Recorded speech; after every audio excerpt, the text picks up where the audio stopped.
Alright guys, so moving on, here we have an example solving equations with rational exponents. So this is extremely similar to when we were solving equations with radicals. Alright, and it's similar because just understand what's happening here. Notice that we have an exponent here and it's a fraction, right? Well, technically this is also a radical because we could write this as the following, right? The fifth root of 3x minus 1 equal to 2, right? Mathematically, that is the same thing. However, they just wrote it here as an exponent. So just keep that in mind. It's very similar, okay, when we're solving equations with radicals. Okay, so let's go ahead and erase this. So think about how we can get rid of that exponent, right? Well, what are we going to do? Well, we're going to raise both sides to the power of 5, right? Because if I do it here, raise this to the power of 5, right? 5 divided by 5 is 1. And essentially what we'll be left with here is 3x minus 1 equal to, now what we do to one side, we also have to do to the other. So 2 to the 5th power, right, is going to be 32. All right. Now we want to go ahead and add 1 on both sides. Okay. Cancels, bring down 3x equal to 33, right? And we simply just want to divide both sides by 3. We know that 33 divided by 3 equals 11. Alright, so our final answer here is going to be x equals 11. Alright guys, here's our next example. So very similar, so let's just get right into it. We have an exponent, right? It's acting as a fraction. We want to get rid of it. So notice it's to the half, so we're going to raise both sides to the power of 2. So we're going to have x squared equal, and we're going to raise this whole thing to the power of 2, and notice what happens. We'll have 2 divided by 2, which will be 1, and then anything raised to the first power will just be itself, so we're just left with this right here, x plus 12, okay? Now, notice what's going to happen here. How do we go about solving this? So this is something you're going to have to recognize over time, right? We're dealing with a quadratic here, right? You can see, okay?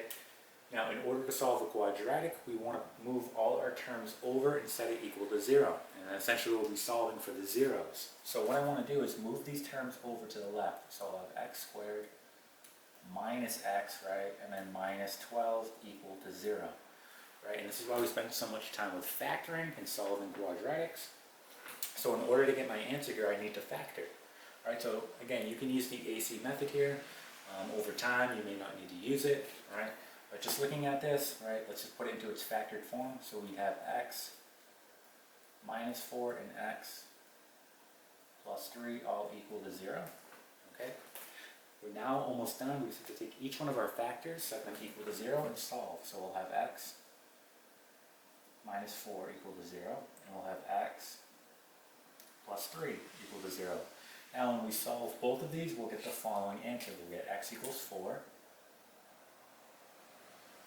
Then we'll get x equals negative 3. Right, so we have two solutions here.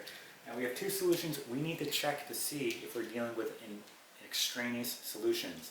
Meaning we have to check to make sure that both these solutions are going to check out. Right? Because we may be dealing with an extraneous solution here. So I'm going to go ahead and erase this work. We're going to go back to our original equation. Right? And in order to check for extraneous solutions, remember what that is. An extraneous solution is a solution that you obtain, but it does not work out mathematically. All right, so we have to confirm that these are in fact going to check out. All right, so let's go ahead and just start plugging these into our original equation and make sure it checks out. So I'm going to start with x equals 4. So everywhere I see an x, I'm plugging in a 4. So I have 4 equals, and then I have 4 plus 12 to the half. Now think about how you can rewrite this, right? We have it to the half. Well, we can really write this as the square root, right? It's the same thing. So we can write 4 equals the square root. 4 plus 12 is 16, okay? And you may be saying to yourself, well, the square root of 16 is going to be plus or minus 4, right? However, I've talked about this in my past videos, right? We're actually only going to pick the positive one, right? And let's go over again why we're going to do that. Look originally where this came from. If we look at this right here, right, this whole part leading down to this point, right, came from x plus 12 to the half. Now if I write that as a radical, we'd have the following. We'd have the square root of x plus 12, right? This right here is the same as this right here, right? Okay, so knowing that, go to your parent function, which is going to be the square root of x, right? And if we graph that parent function on a graph, right, we get something like this, right? That's going to be the square root of x. And notice our domain and range here. Our domain is going to be all numbers greater than or equal to 0. And our range is also going to be all numbers greater than or equal to 0. Okay, that's for our parent function. If we look at this, we notice that the only change that took place is that we had a horizontal shift, right? And it shifted to the left 12, right? Now think about what's going to happen. Now our domain will change a bit, right? Instead of being all numbers greater than or equal to 0, it will now be all numbers greater than or equal to negative 12, right? However, our range is going to be unchanging. It's still going to be all numbers greater than or equal to 0, okay? Knowing that, right, think about what happened. I plugged in an x to get your domain, right? So this x equals 4 is part of the domain, right? So it's your x value, you plugged it in, and you're going to return a y value now. But however, for the y value, or the range, we just determined that it has to be all numbers greater than or equal to 0, okay? So that is why we're only going to pick a positive 4 here, not the negative, right? So this is going to be 4 equals 4, all right? And that is it. So that one checks out. So we know that yes, okay, x equals 4 checks out. That's good. Okay? Let's go ahead and erase this and check negative 3 now. So we'll go ahead and plug in negative 3.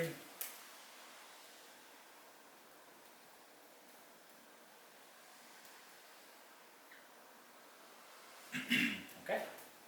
And again, we'll go ahead and write this as a radical again. So we have negative 3 equals, so negative 3 plus 12 is going to be 9, and we have a square root of 9, right?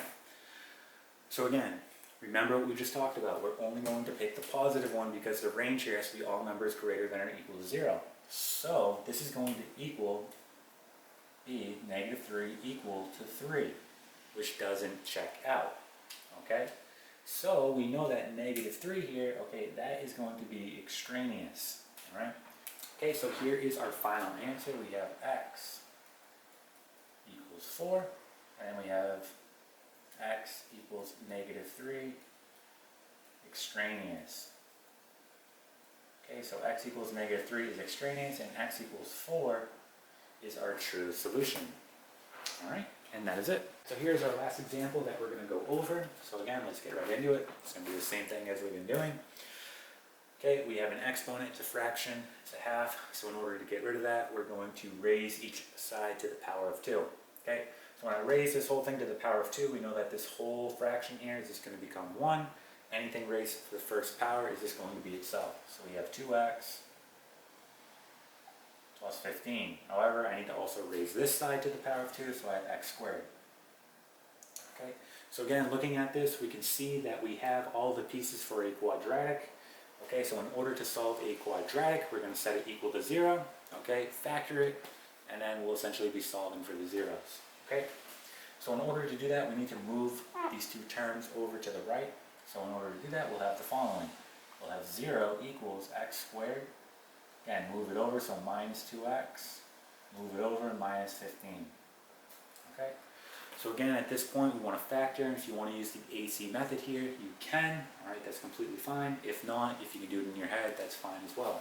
So we'll just do this out real quick without using the AC method. So we'll have 0 equals, and then we'll have x minus 3, plus 3, and we'll have x minus 5, okay? So here we have our factors. We're going to take them both now and set them equal to 0. So we'll have x plus 3 equal to 0, and then we'll have x minus 5 equal to 0. All right, so when we solve both of these, we'll get the following. X equals negative 3, and x equals 5. Okay? Well, we have two solutions, meaning we need to check to see if we have an extraneous solution here. Right? We have to check to see if these are going to be extraneous. Okay? So again, we're going to have to erase our work here and go back and plug it into our original equation here. So let's go ahead and do that. So So we'll start with negative 3, and again, we'll just plug it right in here. So we'll get the following. We get 2 times negative 3 plus 15 all to the half, and then negative 3. So let's go ahead and simplify this down inside the parentheses. This will become negative 6, right? And then negative 6 plus 15 is going to be 9. And I'm going to rewrite this as the square root of 9, right? We can do that, we know that, right? This is really going to be a square root. This is going to be equal to negative 3, okay? So again, notice what's going to happen here. We get the square root of 9, you're going to think, okay, plus or minus 3. However, go back to where this came from, right? Where did this all come from? Well, if you go all the way back to the top, we had what?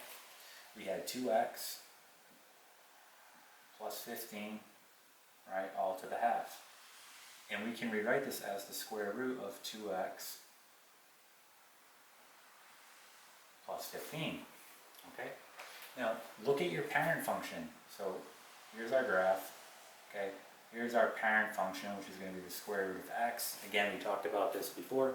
Our domain in range here is going to be all numbers greater than or equal to 0. Okay, and looking at this, well, what happened? Well, we shifted it over to the left, 15, and then we had a horizontal compression here by the factor, okay, of a half, all right? So there was a horizontal compression there of a half. Remember, it's a half because it's really 1 over b. Okay, so you plugged in a half here, so 1 over 1/2, which is going to be 2, right? So that's why I say it's a factor of a half, even though it says 2 there, all right? So is anything going to change? Is your range going to change, right? So here's your parent function. Your range is going to be all numbers greater than or equal to 0, right? Okay, well, this right here, your range isn't going to change. Your domain will change a little bit, but your range is going to remain the same. It's going to be all numbers greater than or equal to 0. Okay, so knowing that, we plugged in our x, right, which is part of a domain, okay, and we're going to return our y value now, which will be part of the range. However, our range has to be all numbers greater than or equal to 0, hence why we're going to pick the positive one here. Okay, so this is going to be positive 3 equal to negative 3. Knowing that, okay, that does not work out, so this, negative 3, is going to be extraneous. So what I'm going to do is just put a little x next to it so I know this is going to be extraneous. Okay, and let's check 5, and then we'll be done. So let's go ahead and check 5.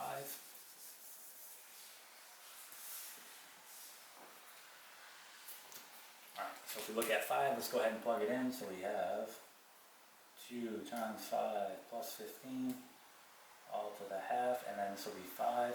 Let's go ahead and simplify this down. So 2 times 5 is 10, plus 15 is going to be 25. We can write this as the square root of 25 equal to 5. We know that we're only going to pick the positive here, so we'll have 5 equal to 5. That checks out. That is good. Good. So our final answer here is going to be x equals 5. That is going to be our true solution. And then we have x equals negative 3. That is going to be extraneous. Okay. And that is it.